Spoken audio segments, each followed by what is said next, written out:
ಬೇಕೆಹಳ್ಳಿಯಲ್ಲಿ ನೀರಿಗಾಗಿ ಜಗ್ಗ ಪರದಾಟ. ಅಧಿಕಾರಿಗಳ ನಿರ್ಲಕ್ಷ್ಯಕ್ಕೆ ಕಿಡ್ನಿ ವೈಫಲ್ಯದ ಭೀತಿ.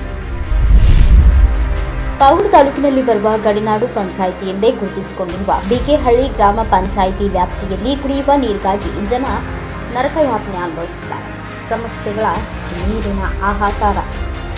3 ಶುದ್ಧ ಕುಡಿಯುವ ನೀರಿನ ಘಟಕಗಳಿದ್ದರೂ ನಿಷ್ಕ್ರಿಯ.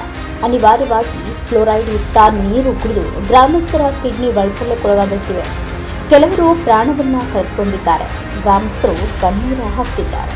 ನಂತರ ಇದೇ ಪಂಚಾಯಿತಿ ವ್ಯಾಪ್ತಿಯ ವಡ್ಡಾರೆವು ಗ್ರಾಮದಲ್ಲೂ ಕಳೆದ 20 ದಿನಗಳಿಂದ ಶುದ್ಧ ನೀರಿನ ಘಟಕ ಬಂದಾಗಿದ್ದು ಇಡೀ ಪಂಚಾಯಿತಿ ವ್ಯಾಪ್ತಿಯಲ್ಲಿ ನೀರಿಗಾಗಿ ಹಾಹಾಕಾರ ಸೃಷ್ಟಿಯಾಗಿದೆ. ಪಿಡಿಒನ ಉಡಾಫೆ ಉತ್ತರ. ಸಾರ್ವಜನಿಕರ ದೂರುಗಳಿಗೆ ಉತ್ತರಿಸದ ಪಿಡಿಒ ಕರ್ತವ್ಯ ಲೋಪ, ಸರಿಯಾಗಿ ಸಮಯಕ್ಕೆ ಕಚೇರಿಗೆ ಬರುತ್ತಿಲ್ಲ ಎಂದು ಆರೋಪ ಎದುರಿಸಿದ್ದಾರೆ. ಬೇಕೆಹಳ್ಳಿ ಗ್ರಾಮದಲ್ಲಿ ಅಧ್ವಾನ ಮೂಲಸೌಕರ್ಯ, ರಸ್ತೆ, ಚರಂಡಿ ವ್ಯವಸ್ಥೆ ಇಲ್ಲದೆ ಗ್ರಾಮ ನರಕ ಸದೃಶವಾಗಿದೆ. ಗ್ರಾಮಸ್ಥರ ಎಚ್ಚರಿಕೆ. ಉನ್ನತ ಅಧಿಕಾರಿಗಳು ಸ್ಥಳ ಪರಿಶೀಲನೆ ನಡೆಸಿ ಶುದ್ಧ ನೀರು ಪೂರೈಸಬೇಕು. ಇಲ್ಲಾದರೆ ಪಂಚಾಯಿತಿ ಕಚೇರಿ ಮುಂದೆ ಉಗ್ರ ಹೋರಾಟ ಮಾಡುವುದಾಗಿ ಗ್ರಾಮಸ್ಥರು ಎಚ್ಚರಿಸಿದ್ದಾರೆ. ಬ್ಯೂರೋ ರಿಪೋರ್ಟ್ ಶಿವಾನಂದ್, ಭಾರತ ವೈಭವ ನ್ಯೂಸ್, ಪಾವಗಡ.